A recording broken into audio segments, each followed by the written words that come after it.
Programang ito ay rated SPG. Striktong patnubay at gabay ng magulang ang kailangan. Maaaring may masiselang tema, lengguwahe, karahasan, sexual, horror o droga na hindi angkop sa mga bata.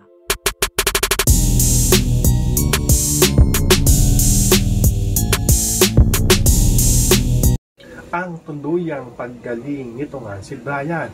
Dahil magaling na nga dito ito nga si Brian, ay sinabihan na nga siya dito ng kanyang doktor na pwede na nga daw itong narabas at sa bahay na nga niya ipagpatuloy ang kanyang pagpapagaling.